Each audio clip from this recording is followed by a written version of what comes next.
नमस्कार और स्वागत है। हम सब अपनी जिंदगी में बेहतर रिश्ते चाहते हैं, ऑफिस में, घर पर, दोस्तों के साथ। पर कई बार हमारी ही छोटी छोटी गलतियां हमें रोक देती हैं। बिल्कुल। हम कुछ ऐसा कह देते हैं या कर देते हैं जिससे बात बनने की बजाय बिगड़ जाती है। तो आज हम इन्हीं गलतियों का इलाज ढूंढने वाले हैं और इसके लिए हम डेल कार्नेगी की जो कालजयी किताब है how to win friends and influence people, उसकी गहराइयों में उतरेंगे। हमारे पास इस किताब का एक बेहतरीन सारांश है और हमारा मिशन ये समझना है कि 1936 के ये सिद्धांत आज भी इतने पावरफुल क्यों हैं। और ये सवाल बहुत जरूरी है क्योंकि ये किताब सिर्फ टिप्स एंड ट्रिक्स के बारे में नहीं है। इसका जो कोर आइडिया है ना, वो ये है कि दुनिया में असली प्रभाव ज्ञान से नहीं पड़ता या तर्क से भी नहीं। अच्छा। वो पड़ता है इंसानी भावनाओं को समझने से, उन्हें सम्मान देने से। तो आज हम इस किताब के निचोड़ को 4 हिस्सों में देखेंगे। पहले लोगों से डील करने के फंडामेंटल नियम, फिर दोस्त बनाने की कला, इसके बाद लोगों को अपनी सोच की तरफ कैसे लाएं, वो भी बिना किसी बहस के, और आखिर में एक असरदार लीडर कैसे बने। चलिए फिर शुरू करते हैं। तो जो पहला सिद्धांत है ना, हाँ, वो मुझे बहुत दिलचस्प लगता है। आलोचना, निंदा या शिकायत ना करे। सुनने में तो बहुत आसान लगता है पर असल में करना सबसे मुश्किल है, बहुत ज्यादा। मुझे याद है एक बार मैंने अपने दोस्त को सीधे सीधे कह दिया था कि उसका आइडिया बकवास है। उस एक लाइन ने हमारी दोस्ती में हफ्तों तक एक अजीब सी चुप्पी ला दी थी। बिल्कुल, क्योंकि वो क्या है ना, जब भी हम किसी की आलोचना करते हैं हाँ, तो सामने वाला तुरंत डिफेंसिव मोड में चला जाता है। हाँ एकदम। उसका दिमाग तर्क सुनना बंद कर देता है और सिर्फ अपनी इज्जत बचाने पर फोकस करने लगता है। कार्नेगी कहते हैं कि 99% लोग अपनी कितनी भी बड़ी गलती के लिए खुद को दोषी नहीं मानते हैं। तो आलोचना करना एक तरह से दीवार से बात करने जैसा है, कोई नतीजा नहीं निकलता। लेकिन अगर कोई सच में कुछ गलत कर रहा है तो क्या उसे बताना नहीं चाहिए? सुधार कैसे होगा? यहीं पे दूसरा सिद्धांत काम आता है, सच्ची प्रशंसा करें। कार्नेगी का एक फॉर्मूला है, वो कहते हैं कि गलती बताने से पहले आप उसकी किसी अच्छी बात की तारीफ करें। और ये सिर्फ मक्खन लगाना नहीं है। हर इंसान के अंदर एक गहरी भूख होती है महत्वपूर्ण महसूस करने की। जब आप किसी की सच्ची तारीफ करते हैं तो आप उसकी इस भूख को शांत करते हैं। उसके बाद वो आपकी बात सुनने के लिए ज्यादा तैयार होता है। ये बात तो सही है, और इसी से तीसरा सिद्धांत भी जुड़ता है ना? सामने वाले के अंदर इच्छा जगाना। हाँ, सिर्फ ये मत बताओ कि आपको क्या चाहिए, बल्कि ये बताओ कि उन्हें इससे क्या मिलेगा। एग्जैक्टली। ये लोगों को इन्फ्लुएंस करने का सबसे बड़ा सीक्रेट है। अपनी बात इस तरह कहना कि सामने वाले को लगे कि अरे इसमें तो मेरा भी फायदा है। ये सहानुभूति का पहला कदम है, अपने नजरिए से बाहर निकलकर दूसरे के नजरिए से दुनिया देखना। और यही सहानुभूति असल में दोस्त बनाने का भी पहला कदम है। तो यहाँ से हम दूसरे हिस्से में आते हैं, दोस्त बनाने के 6 तरीके। और मुझे लगता है इसका पहला नियम इसी सहानुभूति से निकलता है। कौन सा? दूसरों में सच्ची दिलचस्पी लें। बिल्कुल। जब आप किसी में सच्ची दिलचस्पी लेते हैं तो वो अपने आप आपकी तरफ खिंचता है। और इस दिलचस्पी को जाहिर करने का सबसे आसान और पावरफुल तरीका है एक मुस्कान। हाँ, मुस्कुराहट। इतना छोटा सा एक्शन है पर इसका असर बहुत गहरा है। और इसका एक साइंटिफिक कारण भी है। जब हम किसी को मुस्कुराते हुए देखते हैं तो हमारे दिमाग के जो मिरर न्यूरॉन्स हैं वो एक्टिवेट हो जाते हैं। अच्छा। हाँ, जिससे हमें भी अच्छा महसूस होता है। ये सिर्फ एक सामाजिक संकेत नहीं बल्कि एक न्यूरोलॉजिकल हैक है जो तुरंत एक पॉजिटिव कनेक्शन बनाता है। कमाल है। और एक और हैक जो मैंने खुद आजमाया है वो है किसी का नाम याद रखना और उसे इस्तेमाल करना। ओह हाँ। जैसे ही आप किसी को उसके नाम से बुलाते हैं ना, उसकी आंखों में एक अलग ही चमक आ जाती है। क्योंकि किसी व्यक्ति का नाम वो उसके लिए दुनिया का सबसे मीठा शब्द है। ये उसे एहसास दिलाता है कि वो आपके लिए सिर्फ भीड़ का हिस्सा नहीं बल्कि एक इंडिविजुअल है। सही बात है। इसी तरह एक अच्छा श्रोता बनना भी जरूरी है। सिर्फ चुप रहना नहीं बल्कि सवाल पूछकर और दिलचस्पी दिखाकर ये साबित करना कि आप सच में सुन रहे हैं। लोग अपनी बातें सुनाना बहुत पसंद करते हैं। अगर कोई ध्यान से सुन रहा है तो वो अपने आप प्रिय बन जाता है। और फिर आता है 5वां नियम, दूसरों की रुचियों के विषय पर बात करें। और छठा, जो इन सबको एक साथ बांधता है, सामने वाले को महत्वपूर्ण महसूस कराएं। हाँ, और दिल से ऐसा सोचें। और ये दिल से वाला हिस्सा ही भी सब कुछ है। अगर हम इन 6 तरीकों को देखें तो ये सब एक ही चीज पर टिके हैं, दूसरे इंसान को ये महसूस कराना कि उसे महत्व दिया जा रहा है।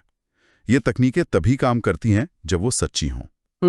बनावटीपन को तो लोग एक मील दूर से पहचान लेते हैं। एक मिनट, यहाँ मुझे एक सवाल पूछना है। ये सब सुनने में थोड़ा मैनिपुलेटिव नहीं लग रहा कि हम लोगों को वो महसूस कराएं जो हम चाहते हैं ताकि हमारा काम हो जाए?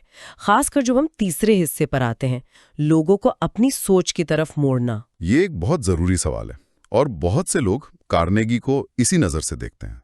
पहली नजर में ऐसा लग सकता है कि ये सब चालाकी है। जैसे एक नियम है कि बहस से हमेशा बचें। क्यों? क्योंकि आप बहस जीतकर भी सामने वाले इंसान को हमेशा के लिए खो सकते हैं। हाँ, क्योंकि कोई भी हारना पसंद नहीं करता। बहस जीतने से सामने वाले का ईगो हर्ट होता है। बिल्कुल। और एक और नियम है, कभी भी सीधे सीधे ये ना कहें कि आप गलत हैं। हाँ सही। इसकी जगह कार्नेगी एक सॉफ्टवेयर अप्रोच हो जाते हैं। जैसे ये कहना, मैं शायद गलत हो सकता हूं, चलो तथ्यों को देखते हैं। इससे सामने वाले को अपनी गलती मानने में शर्मिंदगी महसूस नहीं होती। अच्छा। लेकिन आपके सवाल पर वापस आते हैं, क्या ये चालाकी है? नहीं। अगर आपका इरादा सही है। कार्नेगी का पूरा दृष्टिकोण सहानुभूति पर आधारित है। वो कह रहे हैं कि दूसरे के नजरिए को सच्चे दिल से समझने की कोशिश करो। जब आप ऐसा करते हैं तो ये चालाकी नहीं रहती, ये समझदारी बन जाती है। और इसी समझदारी में कुछ और भी दिलचस्प तकनीकें हैं। जैसे बातचीत की शुरुआत हमेशा दोस्ताना अंदाज में करें। हाँ। और एक बहुत ही शक्तिशाली तरीका है, सामने वाले से हाँ कहलवाकर शुरुआत करें। ऐसे सवाल पूछें जिनका जवाब सिर्फ हाँ में ही हो। इसे सुकराती पद्धति मतलब सोक्रेटिक मेथड भी कहते हैं।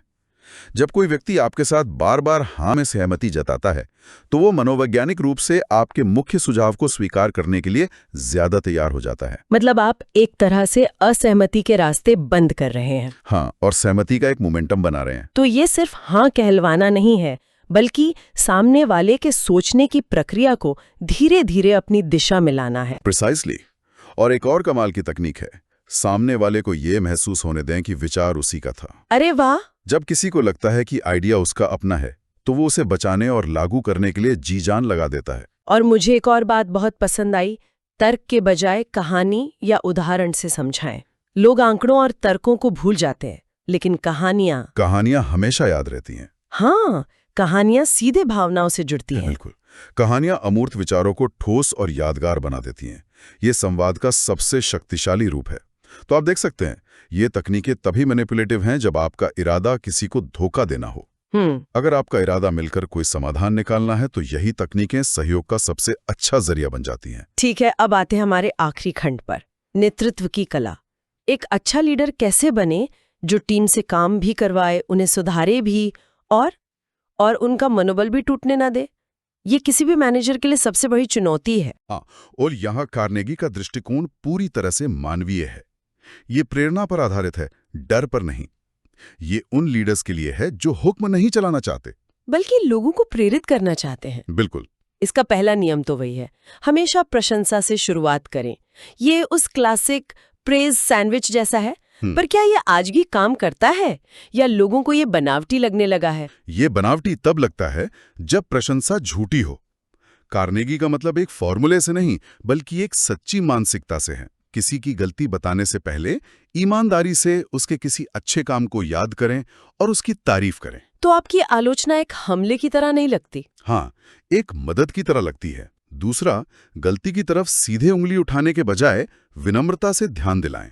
जैसे ये कहने की बजाय कि तुमने ये गलत किया, ये कहना कि मैंने अपने अनुभव में पाया है कि अगर हम इसे ऐसे करें तो शायद बेहतर परिणाम मिले। बिल्कुल।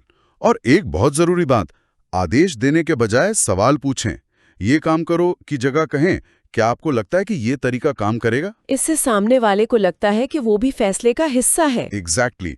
और शायद सबसे जरूरी, सामने वाले को अपनी इज्जत बचाने का मौका दें। किसी को भी सबके सामने शर्मिंदा न करें। उसकी गरिमा को ठेस पहुंचाना रिश्तों को हमेशा के लिए खराब कर सकता है। इन सब में दो विचार मुझे सबसे शक्तिशाली लगे। पहला, छोटी से छोटी प्रगति पर भी दिल खोलकर तारीफ करें। जैसा कि किताब में कहा गया है, प्रशंसा प्रेरणा का ईंधन है। और दूसरा, जो शायद मेरा पसंदीदा है, व्यक्ति को एक अच्छी प्रतिष्ठा दें जिसे वो कायम रखना चाहें। ये कैसे? अगर आप अपनी टीम के किसी सदस्य को कहते हैं, मुझे पता है मैं तुम पर भरोसा कर सकता हूं क्योंकि तुम हमेशा अपना काम जिम्मेदारी से करते हो, तो वो उस भरोसे को बनाए रखने के लिए और ज्यादा मेहनत करेगा। अच्छा। ये एक तरह का सकारात्मक मनोवैज्ञानिक दबाव है जो लोगों को उनका बेस्ट देने के लिए प्रेरित करता है। तो इस सब का क्या मतलब है? अगर हम इस पूरी चर्चा को समेटें तो कार्नेगी के सिद्धांत एक ही मूल मंत्र देते हैं, अपने बारे में सोचना बंद करें और दूसरे इंसान के बारे में सोचना शुरू करें। आलोचना की जगह प्रशंसा, बहस की जगह समझ और आदेश की जगह प्रेरणा। लोगों को प्रभावित करने के लिए पहले खुद विनम्र, सच्चा और समझदार बनना होगा। आपने बिल्कुल सही सारांश दिया। सफलता का रास्ता लोगों के दिलों से होकर जाता है। ये किताब सिर्फ रिश्ते बनाने या अपनी बात मनवाने के बारे में नहीं है, नहीं, बल्कि यह एक बेहतर, ज्यादा सहानुभूति रखने वाला इंसान बनने के बारे में है। ये सिखाती है कि लगभग 1 सदी बाद भी एक सच्ची मुस्कान, सच्चा सम्मान और सच्ची सहानुभूति दुनिया के सबसे शक्तिशाली उपकरण है। और इसी विचार के साथ हम श्रोताओं के लिए एक सवाल छोड़कर जा रहे हैं। आज की डिजिटल दुनिया में, जहां हमारा ज्यादातर संवाद टेक्स्ट, ईमेल या सोशल मीडिया पर होता है, जहां हम चेहरे के भाव नहीं देख सकते, आवाज का उतार चढ़ाव नहीं सुन सकते, वहां डेल कार्नेगी के आमने सामने के मानवीय जुड़ाव के ये सिद्धांत कितने ज्यादा महत्वपूर्ण हो गए हैं। या कहीं ऐसा तो नहीं कि टेक्नोलॉजी हमें इन बुनियादी मानवीय नियमों को भुला रही है? इस पर जरूर सोचिएगा।